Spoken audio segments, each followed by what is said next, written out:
स्वागत है। मैं हूं पूजा वर्मा। हेल्थ मंत्रा में आज हमारे साथ डॉक्टर गौतम मौजूद हैं, जो कि बिहार के जाने माने स्पाइन सर्जन हैं। हम इनसे बात करेंगे और जानेंगे स्पाइन से रिलेटेड कितनी सारी प्रॉब्लम्स हैं, कितनी बीमारियां हैं और उनसे बचने के क्या क्या उपाय हैं। सबसे पहले तो नमस्कार। नमस्ते। बहुत बहुत स्वागत है आपका हमारे शो में। सर, हम आपसे पहले जानना चाहेंगे कि आपका बचपन बीता होगा, आपने तय किया होगा कि आपको डॉक्टर बनना है, तो हम जानना चाहेंगे कि कब आपने ये तय किया कि आपको एक स्पाइन सर्जन बनना है।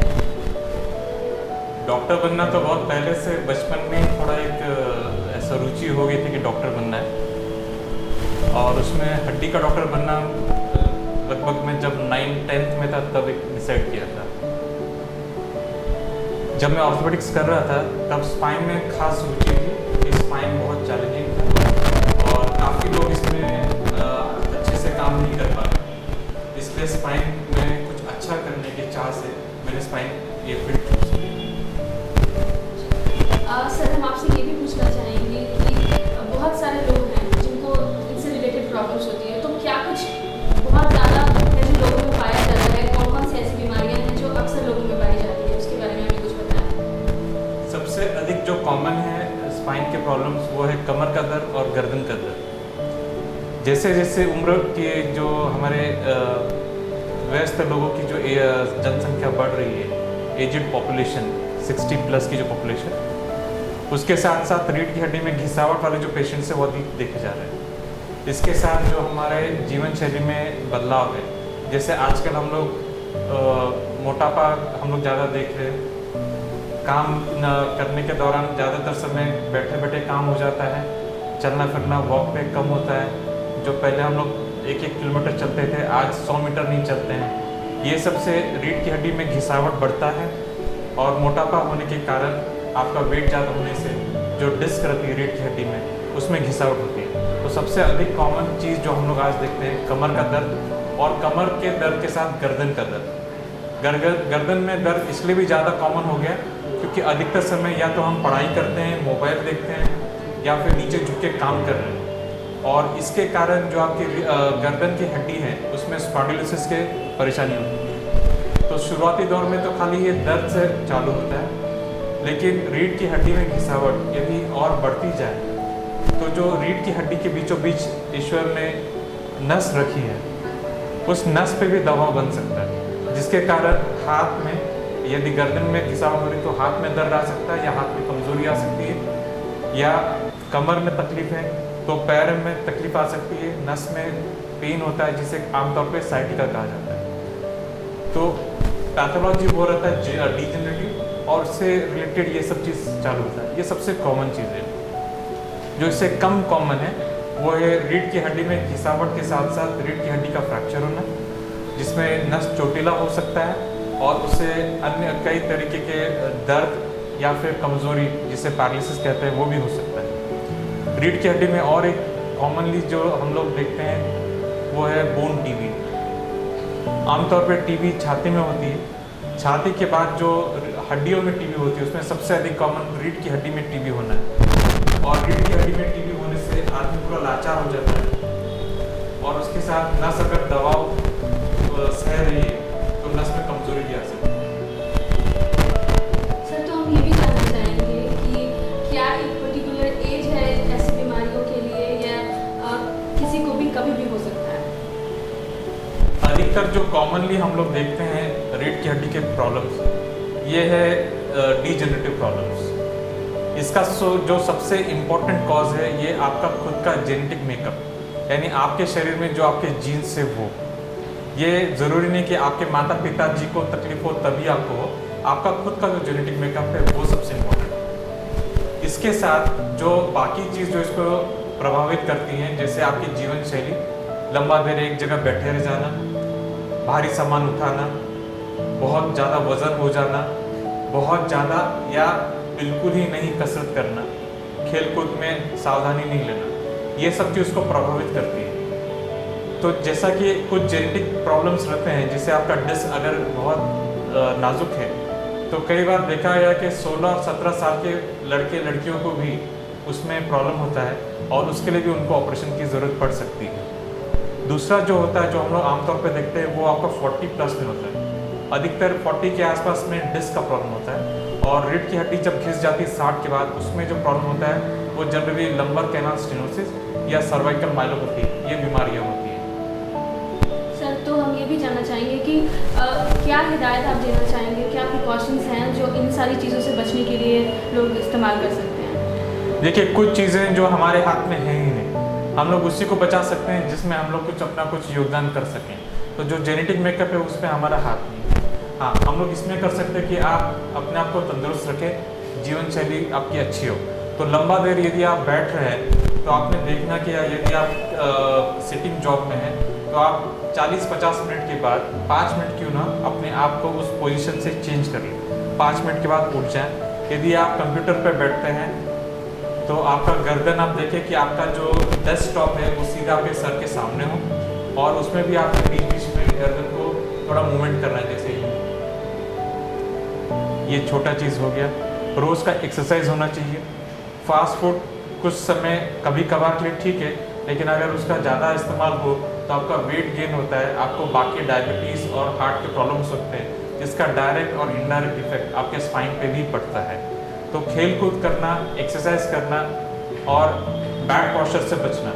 जैसे आप अगर मोबाइल भी आप अगर ज़्यादा देर तक नीचे देख रहे हैं तो आपकी रीढ़ की हड्डी में, जो गर्दन की रीढ़ की हड्डी है, उसमें घिसावट होता है। तो मोबाइल कोशिश करें कि ज़्यादा समय नीचे देख के नहीं बात करें। अगर ज़रूरत पड़ रहा है तो ऐसा थोड़ा ऊपर करके उससे बात कर लें, और आपने लिखते पढ़ते समय बीच बीच में अपने आपको ब्रेक देना है। ये वो चीज़ है जो आप प्रिवेंट कर सकते हैं। जो आप नहीं कर सकते वो है फ्रैक्चर, बोन टीथी और वो सब चीज़।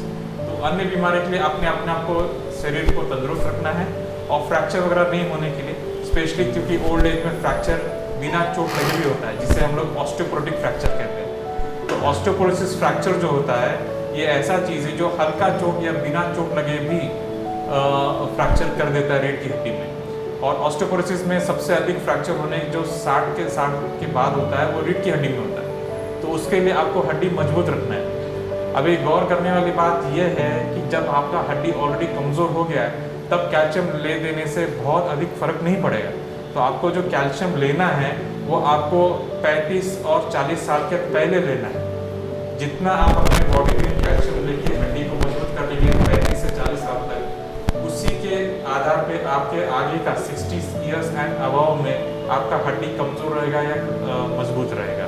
तो हम लोग ने पहले कैल्शियम, विटामिन डी लेना चाहिए, और सनलाइट एक्सपोजर, सूरज की किरणें हमें मिलनी चाहिए। तो गर्मी के दौरान 5 से 10 मिनट और ठंडी के दौरान 15 से 20 मिनट सूरज का किरण जो है दोपहर में 12 से 2 के बीच में शरीर के अंग को जितना हम लगा सकें उतना हमारे शरीर में विटामिन डी बनेगा। और विटामिन डी का योगदान हड्डी मजबूत करने में, कैल्शियम को शरीर में रखने में बहुत बड़ा योगदान है। और ये खाली हड्डी को नहीं, कैल्शियम और विटामिन डी का योगदान शरीर के अन्य मांसपेशी, दिमाग से लेके किडनी, हार्ट, सब जगह उसका इस्तेमाल होता है। तो ये सब चीज़ जो है ये हम लोग ने समझना चाहिए।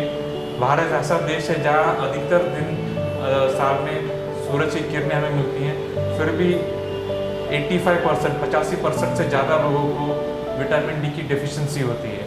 तो उसका यही कारण कि हम अधिकतर समय घर में रहते हैं, या यदि घर से बाहर भी रहते हैं तो पूरा फुल स्लीव्स कवर्ड रहते हैं। तो हमें उसको सनलाइट एक्सपोजर, कुछ नहीं तो एटलीस्ट संडे के दिन जितना हो सके धूप में रहें, ताकि हमारे विटामिन डी बने शरीर में, और कैल्शियम जो है हमारे हड्डियों में, मांसपेशियों में समाये रहे।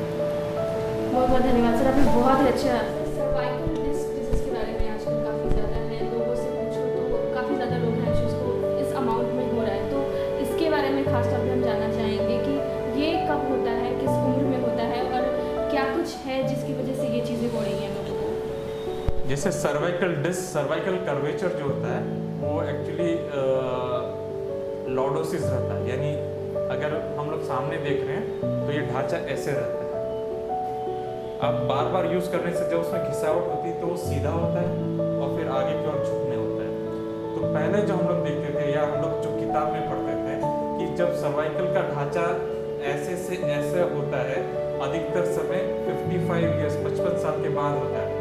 आज जो हम लोग देख रहे हैं वो आज 22 से 30 साल के लोगों में भी हो रहा है, ठीक है। और उसका सबसे बड़ा कारण है हमारा जो आईटी जो डिपार्टमेंट बड़ा है, उसमें हम अधिकतर समय नीचे झुक के काम करते हैं, नीचे झुक के मोबाइल करते हैं, लैपटॉप चलाते हैं, डेस्कटॉप करते हैं, और उस समय हम लोग गर्दन का जो मांसपेशी उसको नजरअंदाज करते हैं। तो गर्दन की हड्डी में खिंचाव के कारण जो जोर पड़ता है, उससे वहाँ पे डिस्क जो रहता है वो डीजनरेट होता है, यानी उसमें कुछ उम्र के साथ जो खराबी आएंगी वो जल्दी आ जाती है। और यही डिस्क जब अपने जो लेयर है उसको एनुलस कहा जाता है, जो पूरी त्वचा जो कहा जा सकता है डिस्क की, उससे जो फट जाता है वो बाहर आके नस को दबाता है, तब जाके वो डिस्क साइटिका जैसे कमर में होती है वैसे यहाँ पे डिस्क डिसीज होता है। अभी ये आपको दो तरीके के हो सकते हैं, या तो एक्यूट या क्रोनिक, यानी एकदम से जो पहले नजर आए अभी उसका असर दिखता है उसे एक्यूट कहते हैं, या वो हल्का हल्का करके दबाव दे रहा है जिसका असर कुछ सालों बाद दिखाई देगा। एक्यूट में होता ये है कि आपके नस में दबाव के कारण उस हाथ में, यदि राइट साइड में गया तो राइट साइड में का नस, या लेफ्ट में गया तो लेफ्ट साइड का नस दबाव होता है, उससे हाथ में सुनपना, झिनझिनी या दर्द हो सकता है, हाथ हिलाने में तकलीफ हो सकती है। यदि वो बीचों बीच निकल रहा है तो फिर जो एक्यूट होता है, फॉर्चुनेटली 90% समय ये अपने आप ठीक हो सकता है यदि उसे हम कुछ दिन का आराम, कुछ दवाएं दें। अभी आते हैं दूसरे, अगर वो ठीक नहीं होता, यदि ये सब करने के बावजूद, फिजियोथेरेपी, कसरत, दवा लेने के बावजूद वो ठीक नहीं हुआ, तो इसमें कई बार ऑपरेशन की जरूरत पड़ती है। फॉर्चुनेटली इसमें एक्यूट स्टेज में केवल 5 से 10% लोगों को ऑपरेशन की जरूरत पड़ती है, और ये ऑपरेशन आज जो तकनीक हमारे पास है, एनेस्थीसिया का टेक्निक, जो बेहोशी करने के साथ ऑपरेशन करने के टेक्निक्स, और ये सब जो हमारे औजार वगैरह है, सियाम है, इससे आजकल सर्वाइकल स्पाइन जैसे सर्जरी भी छोटे से छोटे चीरे से हो सकते हैं, और इसमें तकरीबन 98 to 99% सक्सेस रेट है। अभी आते हैं क्रोनिक यानी जो धीरे धीरे दबाव बढ़ा रहा है और वो नस को दबा रहा है। जो धीरे धीरे नस को दबाव बढ़ता है तो उससे दो खामियाजा होता है, एक तो रीढ़ की हड्डी का ढांचा बिगड़ने लगता है, और नस का जो खून का प्रवाह है वो धीरे धीरे करके कम होने लगता है। अब साधारण सी बात है, जैसे नस को अगर खून का प्रवाह कम हो गया तो उसको पालन पोषण के लिए अगर खून कम मिल रहा है, वो धीरे धीरे सूखती जाएगी, पतली होती जाएगी, और उसमें कुछ खराबी आएगी। ये खराबी पहले अस्थायी रूप यानी टेम्परेरी रहेंगे, और कुछ समय बाद, कुछ सालों बाद वो परमानेंट यानी स्थायी रूप से हो जाएंगे। तो यदि वो स्थायी रूप से डैमेज हो जाता है, खराब हो जाता है, नुकसान हो जाता है परमानेंटली, तब उस पर्टिकुलर उस जो नस में जो खराबी है वो हमेशा के लिए रह जाएगा। तो हो सकता है उस पर्टिकुलर उंगली को या उस पर्टिकुलर हाथ या पैर काम करना ही बंद कर दे।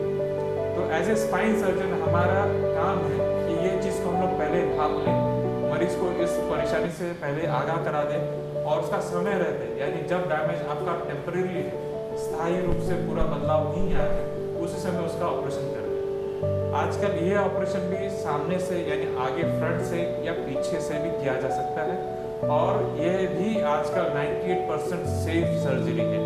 1-2% जो रिस्क है, उस रिस्क में मैं कहूँगा इन्फेक्शन होना, खून ज़्यादा बह जाना, रीढ़ की हड्डी में दर्द होना, ये सब होता है। जो अधिकतर लोग सोचते हैं कि इसमें स्पाइन का ऑपरेशन के बाद लकवा मार देता है, तो जो आजकल जो हम लोग प्रिकॉशंस लेते हैं, जो टेक्निक्स आ गए हैं, जो अपने पास इंस्ट्रूमेंट्स हैं, मॉनिटरिंग सिस्टम्स है, इससे स्पाइन के ऑपरेशन में लकवा मारने की जो चांसेस है 1000 में 1 या 2 है। यानी कुल मिला के ये आजकल एक सेफ सर्जरी है।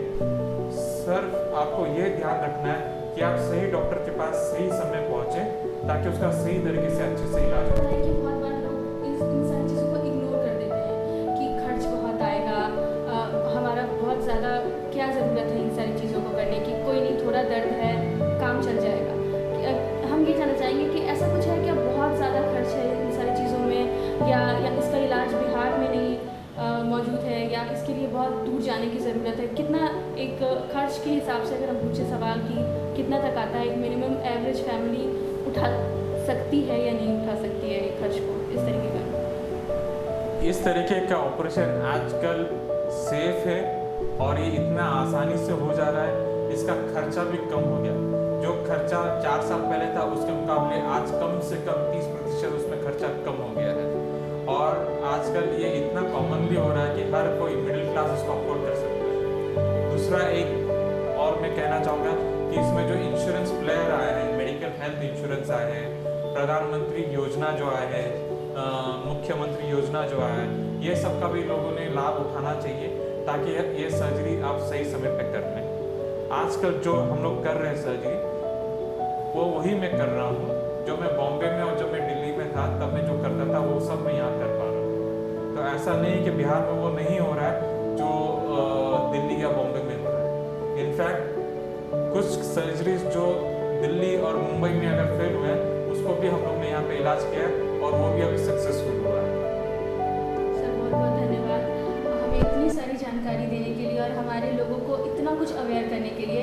वैसे तो चुनाव का मौसम है सर, आपसे ये भी सवाल है कि लोगों को आप कैसे अवेयर करना चाहेंगे? चुनाव हम सबका जो आता है, जैसे प्रधानमंत्री जी कहते हैं ये लोकतंत्र का त्यौहार है, इसे हम सब ने मनाना चाहिए। यदि आपको उम्मीदवार नहीं पसंद है, ना से नोटा का भी बटन है, लेकिन आप चाहिए, ये सब हमारा अधिकार है और हमें चुनाव में अपना जाके जो मत है वो रखना बहुत ज़रूरी है ताकि हम अगले बार ये न कह सके कि यार ये क्यों आया, उसे हमने लाया है और हमारा वो दायित्व भी बनता है कि हम एक अच्छे प्रतिनिधि को चुन के लाएं और हमारे देश के उन्नति में अपना योगदान दें। 5 साल में ये एक ही बार आता है, कृपया करके अपना महत्वपूर्ण वोट डालने के लिए प्लीज़ जाइए। नमस्ते। धन्यवाद सर। तो आप देख रहे थे